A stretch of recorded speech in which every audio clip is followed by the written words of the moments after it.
All right. Okay, cool. Let me share my screen.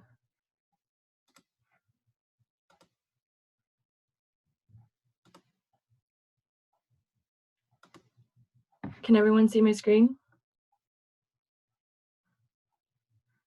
Yes. Thank you. Sorry, I can't see the chat box in this feature.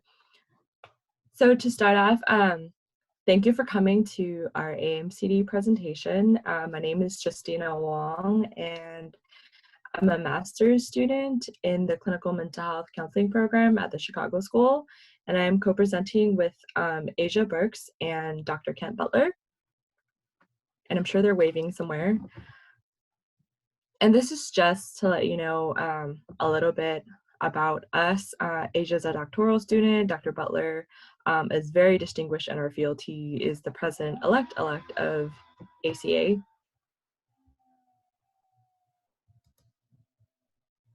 So the learning objectives to our presentation are to understand the history and mission of AMCD, understand the benefits of the multicultural social justice counseling competencies in relation to working with diverse clientele, understand how AMCD navigates destigmatization, and to provide resources and best practices for working with marginalized communities.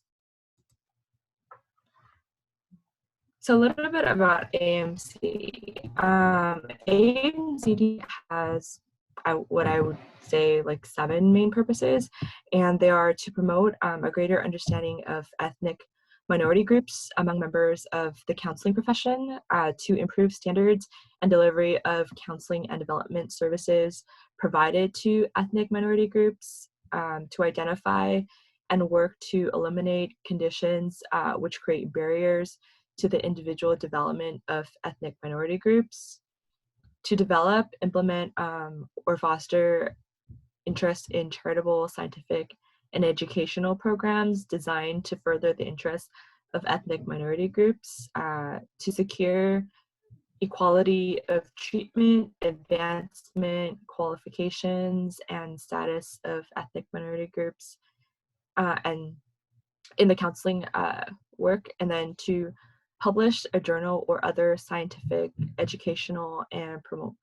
professional materials with the purpose of raising the standard of all who work in counseling and development. And then the last one is to facilitate a broader awareness of multicultural counseling among the helping profession. So a little bit about AMCD's history is that when this division was started, it wasn't called AMCD, it was called ANWIC, which stands for the Association for Non-White Concerns. And at the time, ACA wasn't called ACA, it was called APGA, which is the American Personnel and Guidance Association. So ANWIC had a really difficult time getting started because they didn't have any voting rights. They weren't actually a division. It was more kind of like an interest group of individuals that were interested in what ANWIC had to offer. And members continuously advocated and lobbied for their voting rights and to have their own division with elected officers, but they were unable to get approval for APGA for quite some time. And as an interest group, ANWIC had trouble getting any traction and support to become a division, and due to this, a lot of the members were not afforded financial benefits provided to other divisions. So ANWIC became an actual division in 1972 in Chicago, Illinois at a conference, and it was because one of the founding leaders, which is Dr. Samuel H. Johnson, and AMCD actually hosts a luncheon every year at the ACA conference that's named the Samuel H. Johnson Luncheon. So in 1985, ANWIC became the Association for Multicultural Counseling and Development, which is AMCD. That's current. And Dr. Butler, do you want to take it away? Greetings, everyone, and I hope everyone is sheltering in place, staying safe. It is my pleasure to be a part of this organization in terms of the conference that you all are participating in right now. And so I thank Justina and I thank Asia for allowing me to be a part of this process. I'll share with you that there's a long history in AMCD with regards to the work that we have been doing for the counseling profession. And this slide right here that you're looking at is showing you the individuals who were instrumental in the founding of it, as well as our first presidents of the organization. I'll share with you that Thomas Gunnings was a person who took over for 2 years. It's the only time that we had a situation where 2 years were consecutively served by a president. And this was because of the fact that one of the members who had become president passed away. I think the only other time that this has happened is that someone took over for one person was when Adele Torres did that later on. Well, Samuel Johnson with others decided that they were going to fight for the rights of people of color, mostly African Americans at the time, who were part of the organization, who did not feel that they were getting their just due with regards to counseling. And so these individuals took over and started being a part of that. I'll also share that Cortland Lee, who in 1988 became president of AMCD, about 8 years later became the president of ACA and was the first African-American male to be president of ACA, and I'm honored to be following in his footsteps in the next couple of months. Next slide. As we move forward, I share with you the elders on this page who've done some great things with regards to AMCD. As you can see, front and center, we have Patricia Arredondo, who was definitely a force. She also went on to be ACA president. But I want to outline Thomas Parham, Clemmy Solomon, and Quincy Moore, who were strong mentors for me. There were people, when I was coming up in my master's and my doctoral program, who I sought out with regards to their research and the work they were doing, and made me recognize that as an African-American male, the field of counseling was a good place for me. We move on, and you'll see that Gargi Vaisakar was also instrumental, because she was a JMCD editor and someone who was very instrumental in our journal getting off the ground and being very popular and being a force in the counseling field. You can go on to the next slide.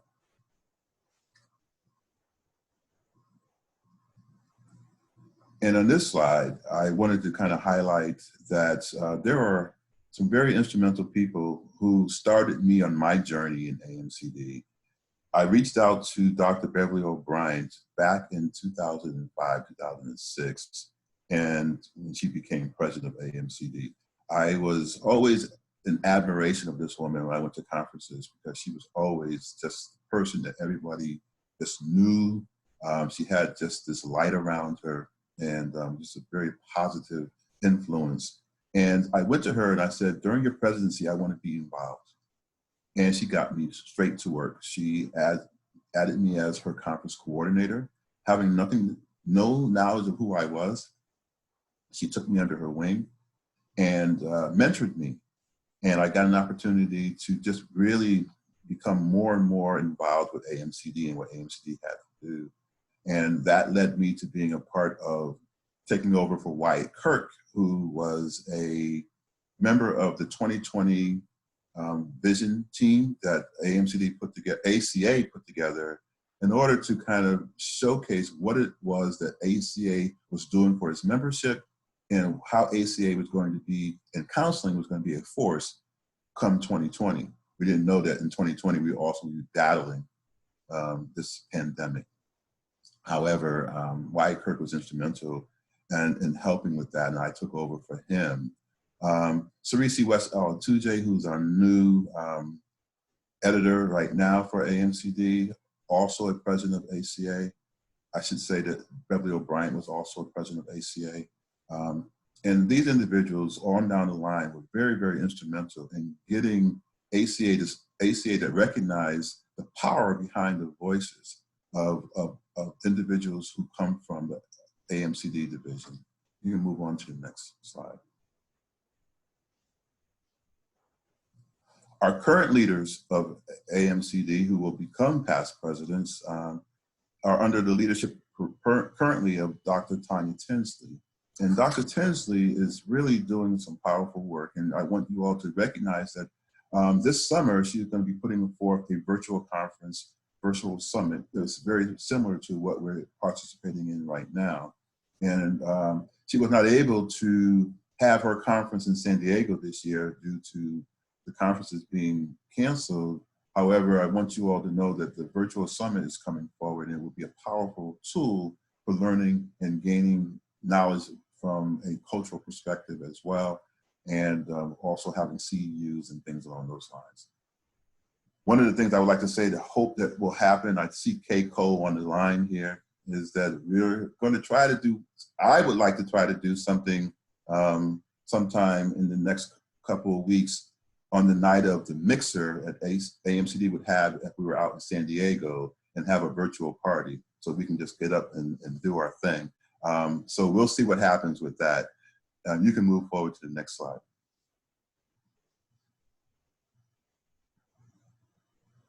So one of the things that I believe AMCD is most powerful for in terms of the counseling profession is bringing forth the multicultural counseling competencies in 1992.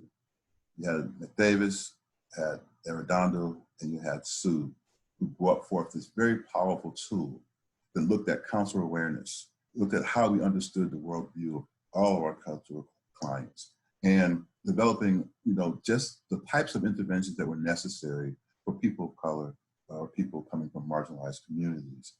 Very seminal work with regards to this. They are to be applauded for allowing this to be a part of the counseling narrative. And one of the things that came out of the counseling competencies at that time was that it was not necessarily made for people of color who were counseling. It was definitely something that was more geared towards white counselors working with clients from marginalized communities. And so in 2015, I would say, around the time that Carlos Hippolyto Delgado was president, one of his initiatives during his presidency was to revise the multicultural counseling competencies. And during that time, myself, Bon Rangs, Annalise Singh, Sylvia Nassau McMillan, and Rafe McCullough were a part of a team that came together and created the new counseling competencies. And what we did was we extended it to include social justice as a part of it, and to kind of work within the domains that were presently included in the former multicultural counseling competencies. Our gear was towards looking at privileged counselors, marginalized counselors working with privileged and or marginalized clients, and I'll go into more of this in the next slide.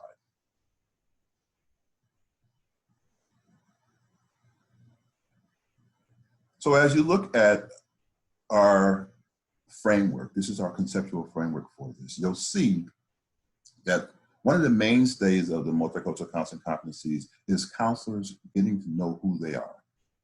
That counselors understand that when they recognize who they are and are autonomous in themselves, they can therefore go forth and work with their clients. Then it helps to keep the clean slate where they don't necessarily have to continue to deal with their own personal issues when looking at clients, right? They let their biases sit aside and they recognize that working with a client is one of the things that is most beneficial to them when they are not allowing themselves and their issues to be involved in that place. And so understanding the world from the client's worldview, getting a sense of who they are when trying to help them, recognizing that this helps to build the counseling relationship. The counseling relationship is built upon two individuals or more coming together and respecting and trusting in one another that they can move forward in their mental health wellness. The added piece to the competencies was that we would now also take this a step further and start to advocate, working with our legislators, working with our licensing boards, all those individuals to recognize the importance of multicultural competence. And so we believe that we go into our attitudes and our beliefs, and we need to recognize those within ourselves. We need to continue to build upon our knowledge base, meaning that we need to educate ourselves in venues just like this and through JMCD and other journal articles that are looking at the importance of working with clients that are different than ourselves. Building our skills and recognizing that it's important for us to know what we are doing when we're out in the field helping our clients out. And the action piece is just us stepping up our game, right? Strongly being social justice advocates in every sense of the word to make sure that we are going out and building upon the work of all our founding fathers to continue to do great work in the lives of our clients. And so the new counseling competencies take this at a level way beyond, because the privileged counselor needs to recognize what that's like. Understanding who they are as an individual when they're working with a client who may be coming from a privileged background or a marginalized counseling background. And then the same with a marginalized counselor, recognizing that they not always are going to be in a position where they are seen as the expert, because sometimes they might have a client who may be seeing them in a different light, and what that looks like and how that affects the relationship. And so all of these things help us to kind of recognize that working together, understanding who we are, and using the best practices possible so that we don't do harm is the thing that's at play. We recognize that each and every person in the counseling relationship is a different entity. They need to be respected as such, and our counseling competencies help that to be the case. It is not more of a ethnocentric, white-based counselor versus the world. It is everyone coming together and recognizing our strengths and building upon those strengths, building upon our weaknesses to work with our clients. Yeah. You can move on to the next slide. So basically, this slide is just basically telling you some of the things that work in the realm of counseling relationships, what our attitudes and beliefs are, what our knowledge base should be, our skills, how we build upon those, and the actions that can come forward. And we can entertain questions on this as we get towards the end of our presentation. And at this time, I'd like to bring in Justina to kind of share some of the things that she would like to talk about with regards to her own personal journey when it comes to the multicultural social justice counseling competencies. Thank you, Dr. Butler. So like Dr. Butler was describing, in terms of learning more about yourself and understanding that sometimes you're a privileged counselor and sometimes you're a marginalized counselor. It's kind of like understanding where that comes into play when you're sitting across from a client in session. And I didn't really know anything about AMCD until Ashley Raybess, who was the former graduate student representative of AMCD and a mentee of Dr. Butler's. She came and introduced herself during one of the Chicago Schools town halls. And I was like, what is AMCD? But then like the way that she talked about it, she's very passionate about AMCD. She's very involved.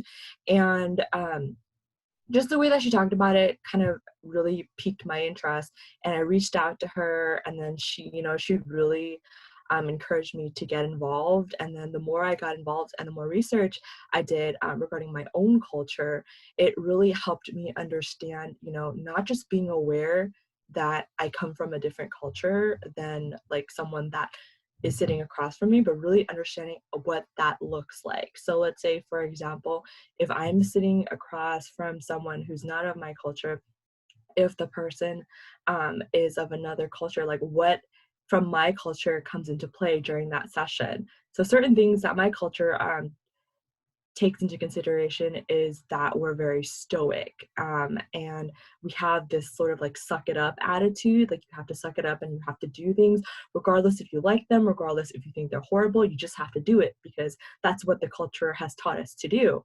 And if I have that attitude and I have a client who's experiencing a lot of trauma, that's going to clash, and I have to be able to understand how that comes into play. Because if I keep doing that, if I keep telling my clients to suck it up the way that I've been taught how to do it, then that's not going to be a very therapeutic relationship. Asia, do you want to take us? Yeah. So, hi everyone. I wanted to start with my personal experience with understanding multiculturalism, but then also my experience with getting involved with AMCD. So originally, after graduating from my graduate program, I became I moved to Indiana, where I'm originally from Detroit, Michigan. So I had the population was very different when I moved to Indiana, and I worked in a school setting where majority of the population was not Black, and that was a very eye-opening experience for me. But through that process, I wanted to learn more about myself, but also learn more about my clients and what has been best practices with that. With the area that I was working in Indianapolis, Indiana, it was very there were lots of Confederate flags in the neighborhood that I worked in, and so that had a impact on me as a counselor, and then also my relationships with the clients that I was working with. Um, Move on over to um, AMCD. I was because of that experience, I was always interested in multicultural counseling practices. Um, but so I was a member of AMCD without actually being involved in AMCD. So I was just a member and just would read the articles and just kind of continue doing that process. But I became really involved in in 2 or 3 years ago when the ACA conference was in Atlanta. And when I attended that conference, I just kind of took a deep dive in and wanted to just get to know more, because I was already interested in the area and already doing my research.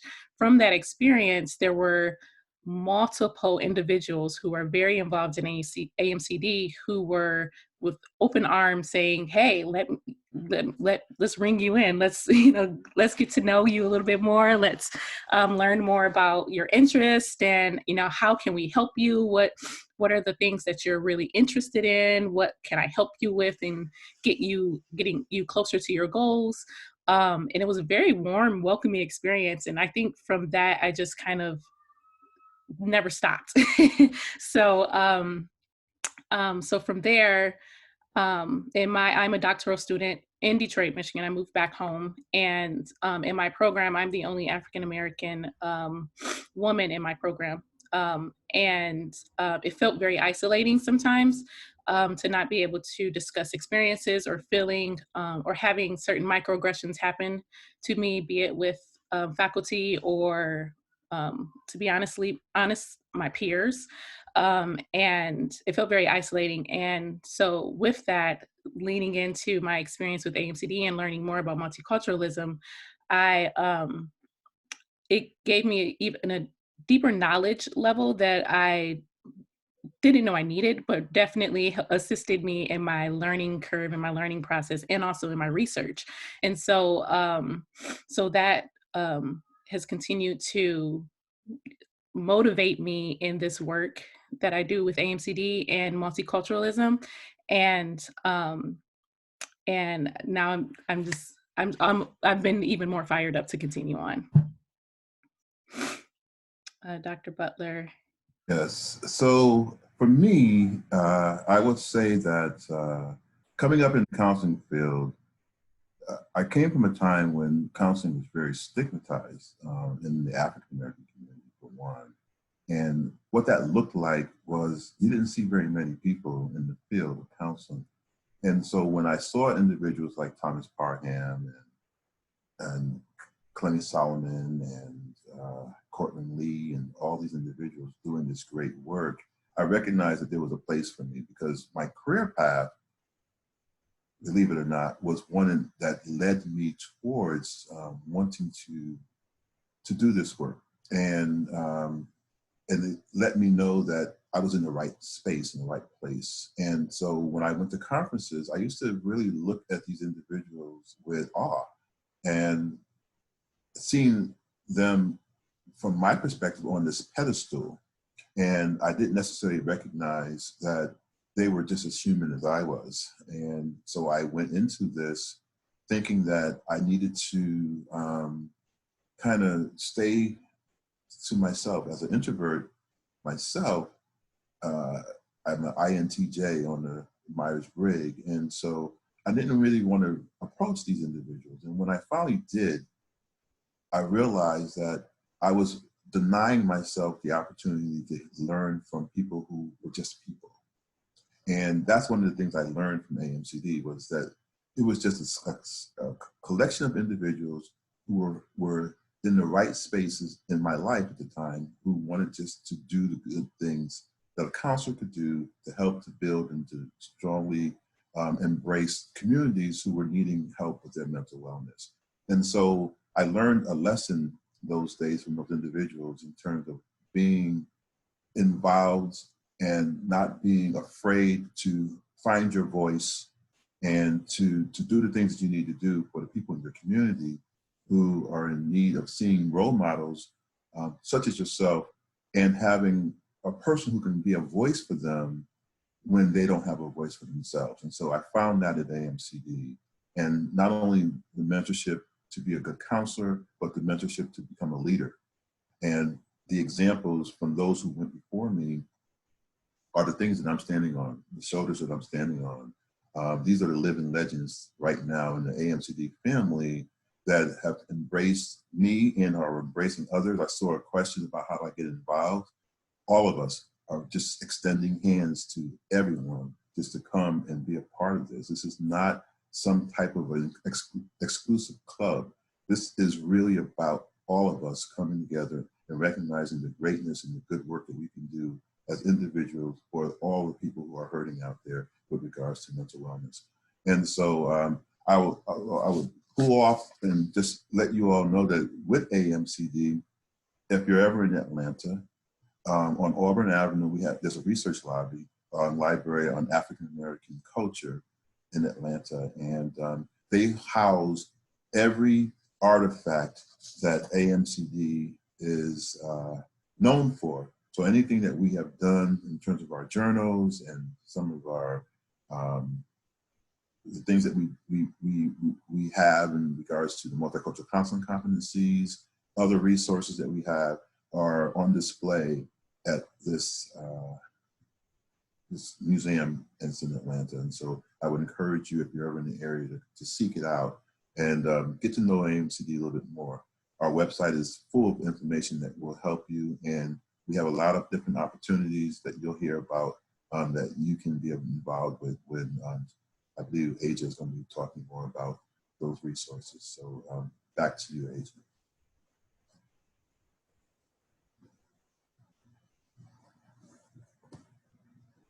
Forgot I muted myself. So when it comes to one of our large objectives today was to talk about destigmatizing mental health in the community. And AMCD largely does that on a national level, but then also from a micro perspective as an individual, going through the competencies and then also other areas as well. So one of the first things that's important is our own competency level with the MSJCC. We want to really kind of dig our hands deep into understanding every bit of the MSJCC, understanding our personal, our self-awareness level, understanding the worldview of our clients, understanding the relationship. As counselors, we're all about relationship. And so when there is a conflict, we want to be able to recognize those differences and also be able to talk to our clients about those things as well. And then also on top of that, the advocacy portion. I know in in all programs, majority programs, you take a multicultural course, and they talk about, they might talk about the work that you do in communities and things. And so it's important to not only do it while you're in the course, but also continue that work outside of, as you continue to grow yourself in your knowledge base.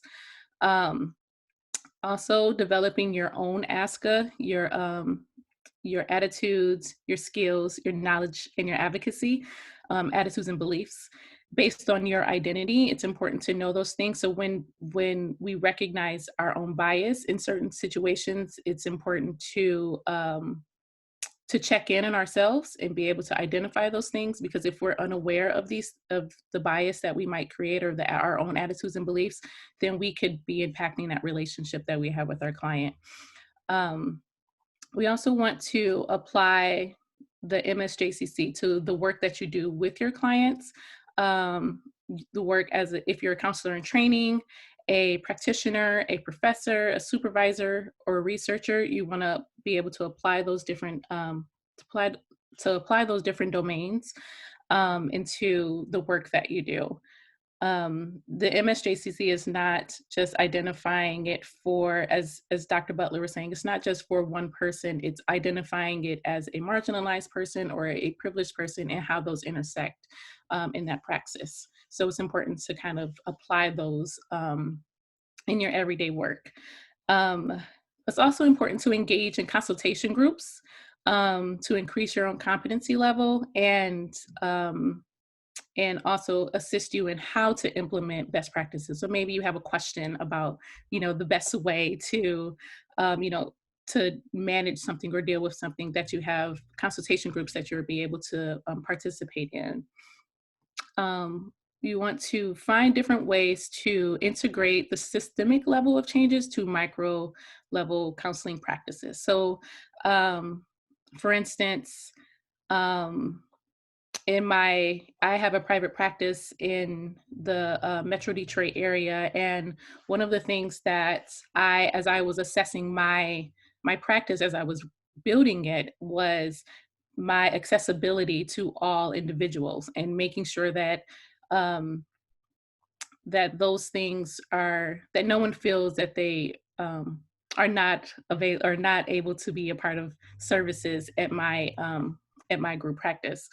And by doing that, what I utilized is the MSJCC, but also reading up on different articles that have been published to identify the best practices or the best ways to implement those things. Reading articles, multicultural articles and books is also another practice, and we'll give you some more resources on that later. But the JMCD is the Journal of Multicultural Counseling and Development, and it is a journal that is with AMCD, and I'll talk a little bit more about that later when we talk about AMCD Resources. And it is a journal that is full of amazing manuscripts from individuals from all over that really provide a lot of knowledge on best practices and what to do. And then also attend and engage in activities with individuals who are different from yourself. And this doesn't necessarily mean just with race. This means in every way, what that difference and what it and what happens. So to engage in those areas helps you reflect on yourself, but then also helps you understand other groups as well. And then also to eliminate stereotypes that we might also hold, unconsciously hold as well.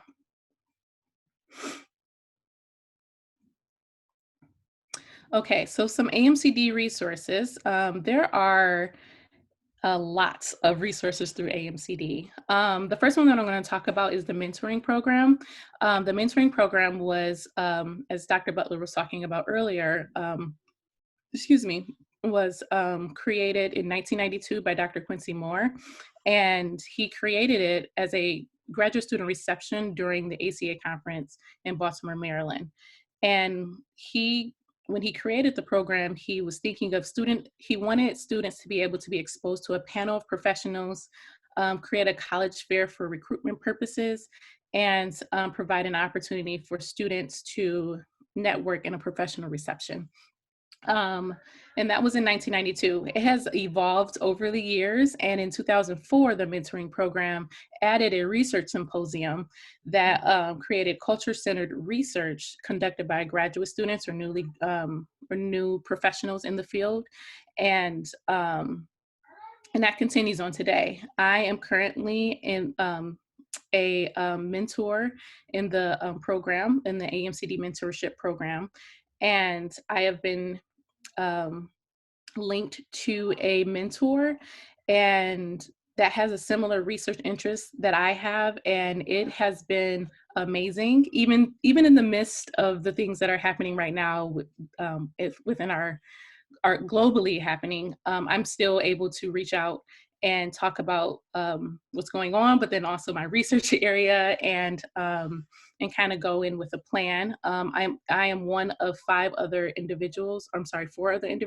It's 5 of us, and the 5. So now I have a group, another community that I can reach out to and discuss things with, and talk about my own frustrations, but then also my successes, and be supported in that experience as well, along with my mentor, but then also the mentorship committee that's there. They're also there as support. And so it's nice so now I went from having maybe one person that was outside of AMCD to now having 7 people, 8 people that I can reach out to just from one program that they have, which I think is amazing. The next thing is the Writers Consortium, and the Writers Consortium is a program that was created for seasoned and aspiring writers to promote the resources of educational, employment, funding, and publishing opportunities. The purpose of the Writers Consortium is to be able to publish scientific, educational, and professional materials, and raising the standards for all individuals who are providing multicultural, social justice competent counseling services. The Writers Consortium is full of professionals and aspiring writers that are very passionate about the work and willing to kind of assist and kind of dissect your work in a way, not in a negative way, but just kind of dissect it and say, well, in what way can we make this better? I guess that's the best way to say it.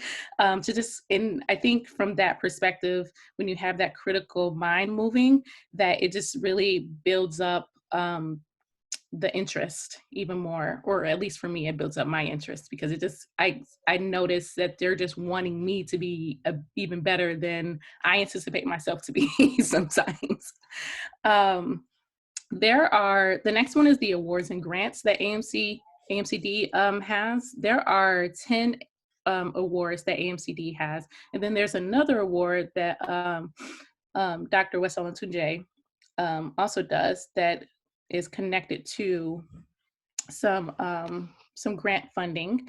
I won't go through all of the awards, because there are so many of them, but they are on the website for you to look at. The one that I will say is that AMCD does have research grants that they that are open to all AMCD members, and the grants can be up to $250 each for your research.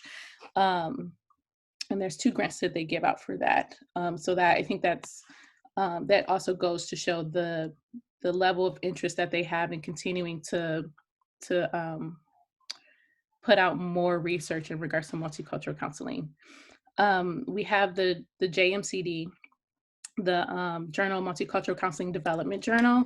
If you are connected to ProQuest or lots of different areas, I can't think of the word, but libraries, you would be able to access the JMCD. which is started in 1972, I believe, and it was established as the Journal of Non-White Concerns, and but has the name has changed to the Journal of Multicultural Counseling.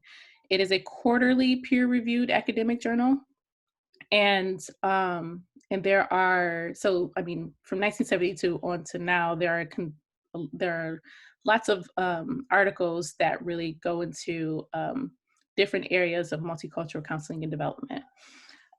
Every year, the AMCD puts out a newsletter.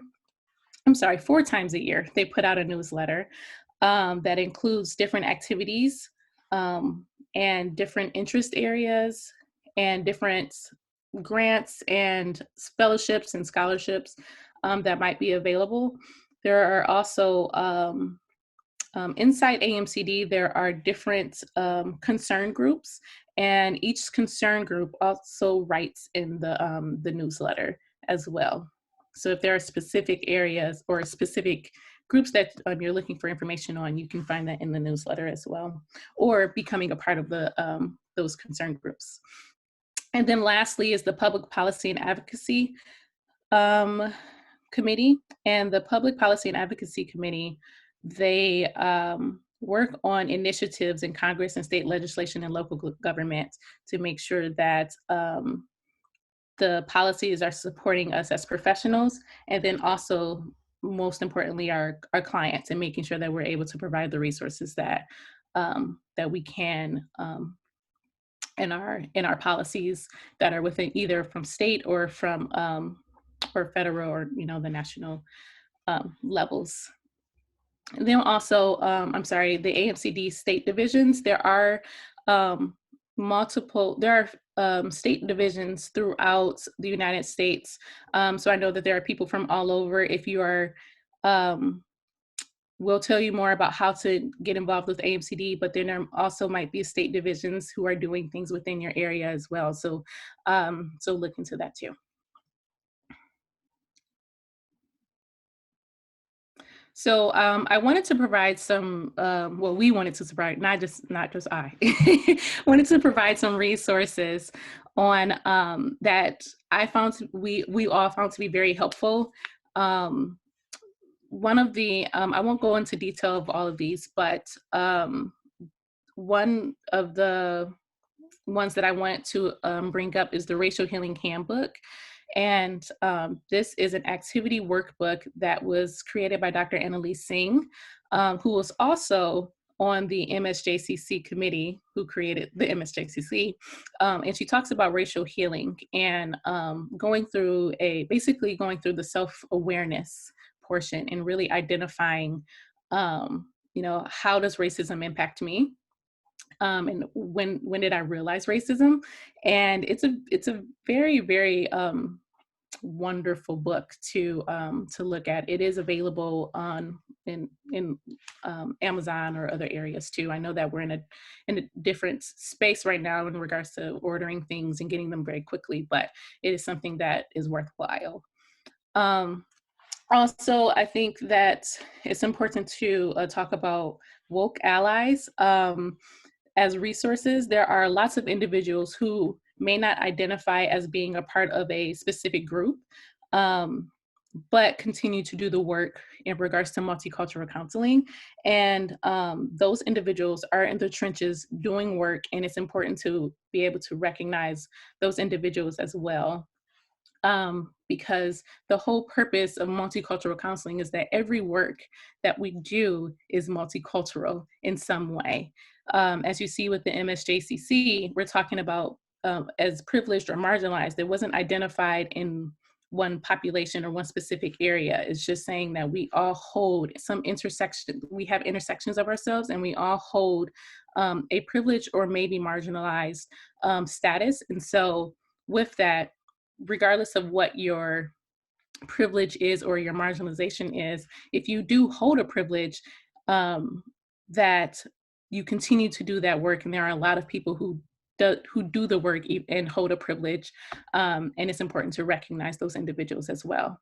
And then lastly, another resource is to really look into different authors of color in different areas. One of the reasons why it was important for us to identify that is because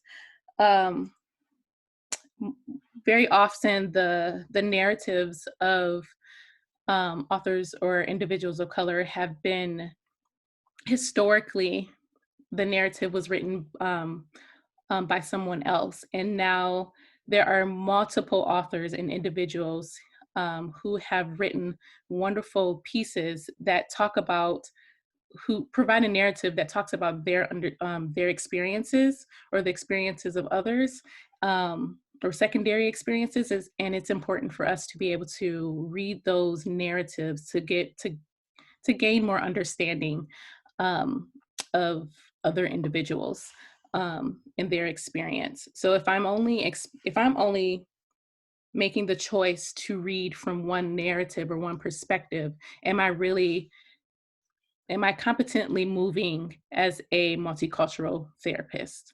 We have to ask ourselves that sometimes. So, so it's important to listen to authors of color, or if there's podcasts that are out there, listening to those podcasts as well. We have, I know there's one question that was asked about how do you get involved in AMCD? And to get involved in the AMCD, I would say go to our website. And I just had a brain fart on the website. But I think it's multiculturalcounselingdevelopment.org. But to become a member of AMCD, you have to be an ACA member. And then when you're in ACA Connect or counseling.org, you can add AMCD as a part of your membership, as well. Dr. Butler, is there anything you would like to add to that? No, wonderful job. I would say one of the things that we would like you all to consider when you're thinking about bringing in resources to yourself to help your clients, that you listen to multiple voices, not just because you want to edify yourself with differences, and those voices help you to kind of define how you see yourself in the world as well. And it's really important to make sure that the people that you're inviting to your space, when we say woke, what we're talking about is someone who, as an ally, is a welcomed ally. Because there are a lot of people who are allies or say they're allies and don't necessarily bring to the table the types of advocacy that is necessary, right? And people want to feel good about themselves and they call themselves an ally. But an ally really is going to go into the trenches with you and walk arm in arm, lockstep, and make sure that the things that you're concerned about are things that they're concerned about, and that they may have an ability to provide a voice for that you don't have that ability to do because of your marginalized or how you are viewed in the world, I should say, by those who are in positions of power. And so allyship is really something that is granted to the ally from those who are coming from a marginalized space. And so I think that's important to kind of recognize. And when you're hearing from the voices of the authors, let that come in and then use discernment as to what is things that you're going to utilize in your own work and what are those things that maybe are not that important, because all people are just human beings, right? And the research that's out there is coming from multiple places. And so every researcher may not have your best interest in heart. And so you're making sure, and that's one of the reasons why JMCD is so influential, is that they're making sure that the people who are bringing forth information have done the work that's necessary to be out there and to be regarded in the way that it is, so that we can continue to do this good work. And so we want to open the floor up to questions from all of you all. How can we be of support to you? What kind of questions do you have? It's 12:50 by my watch, which is 11:50 by Central Time, which is what, 9:50? I don't know, on the Pacific time. And so, Yes, it's all right, 9:50. there you go. Look at that. Here we go. And so, therefore, let's open the floor up to questions from anyone who has a question. You unmute your mic, I guess, and ask your question. Yes, you can either unmute your mic or you can just type your question in the chat box so we can see it.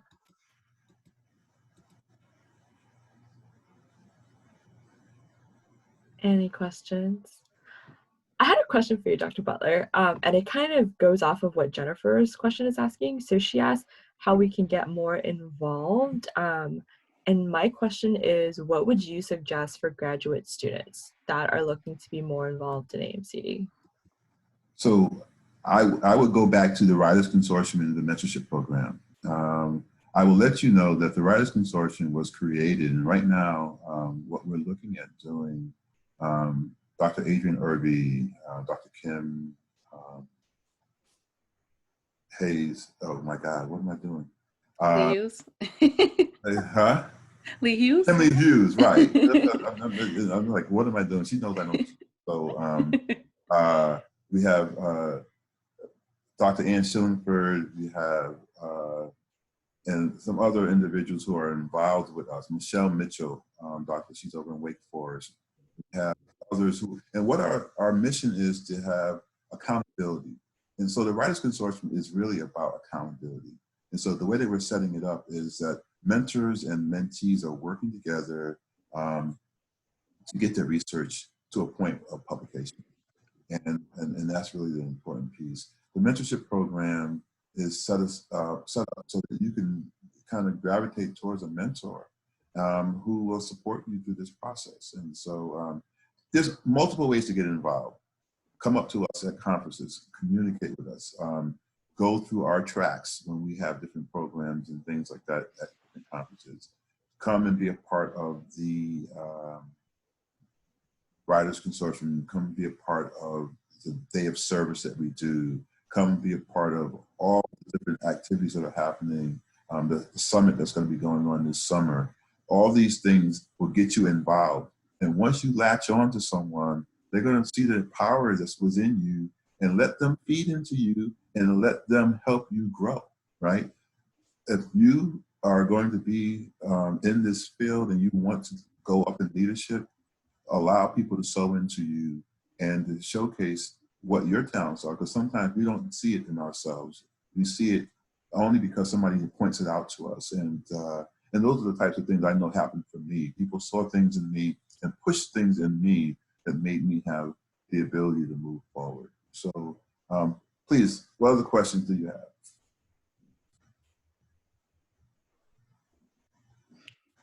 I would also like to add, if there aren't any questions just yet, that I also, when I became involved in AMCD, although it started, or my active involvement started when I was at the conference, when I started in working with the grad student liaison group, I met a ton of other graduate students who are now kind of lifelong friends and who either have same interest areas as me in regards to research or just working in the community. And so we kind of lean in on each other a lot, which is a nice thing to have. So when you become a member of AMCD, there is a group that is on Facebook that you can join, where they're providing resources. They're sitting, the town hall meetings are in there, so that you can access those as well. So it's really nice to have that, to have the support of all of these different individuals. There are so many people who are actively involved.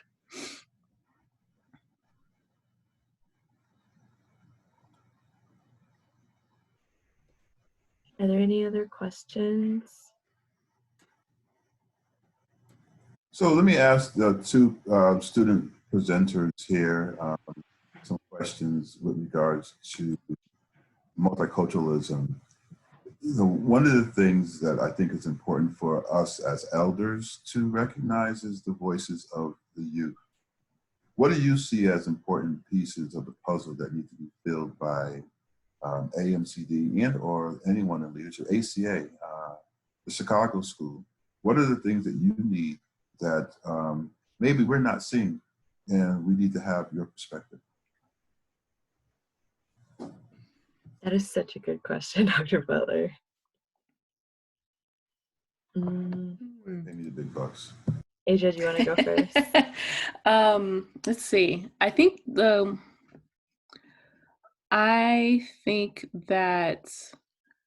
I wondered that because I'm in my program, I've been in my program for a while because I've had children. So, but knowing that I had an interest in in multiculturalism, I don't think that my program gave me a lot of information on AMCD as a resource. I just kind of found that I kind of stumbled across it on my own and just kind of clicked the button when I was registering for ACA. And so I think maybe maybe reaching out to schools, like making that connection in some way. I'm not exactly sure how, but so that it's not just like, hey, join ACA. It's like, hey, here are all of these divisions of ACA, and here's how they can assist you too. So I would say to you that back in the day, the divisions used to have these little pamphlets and things that would be sent out to different universities that we pass out to let you know about it. And that may be something that AMCD did not pick up on as quickly in terms of social media and our presence that way, how to reach out. Because once those pamphlets stopped being printed and like mailed out to different universities, that was one thing that was lost, right? Because that was the outreach in some regards. And so you bring up a really good point, is that in order for us to kind of stay connected, we have to use our social media a little bit better. And so I think that is definitely an important thing to kind of consider. So what I would ask you to do is to make mark of that and make sure it goes to leadership in AMCD right now to get that point across. Yeah, absolutely. I 100% agree with what you're saying, Asia, because when I entered my program required that I had to be a member of ACA. So when I signed up for that, there was a part where it asked me if I wanted to be a member of other divisions. And at that time, because I was so brand new to the program in itself, I didn't know what the other divisions were. I mean, I kind of knew what they did based off the description, but there was really no one to tell me, hey, AMC does this, and this. And it wasn't until after I took my leave of absence and then I came back and then I heard Ashley Reyes's presentation at one of the town halls that I kind of found out like, oh, there is something that I'm interested in. And she kind of really piqued my interest. So I don't know if that's something that AMCD should consider doing, like maybe having more presentations to graduate programs, because I think her presentation gained a lot of interest.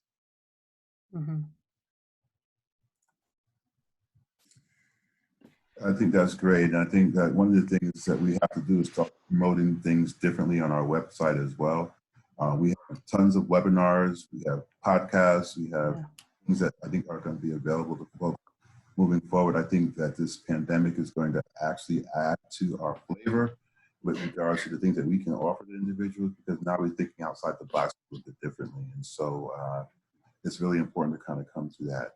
I think this is the end of our time. I see new people coming on, so I'm quite sure they're coming on from not us and the next person in line. So in order to give this person time and to allow this video to be stopped, we're going to kind of bow out and say thank you for being a part of this presentation and allowing us to kind of feed into you. And we look forward to having you all come and be a part of the AMCD experience. Yes, thank you, everyone. Thank you all for you three for presenting. I just wanted to let anyone know who's looking to get any CEs for this presentation. They must complete the CE evaluation by April 19th to get the credit, and the link is on the last page of the program.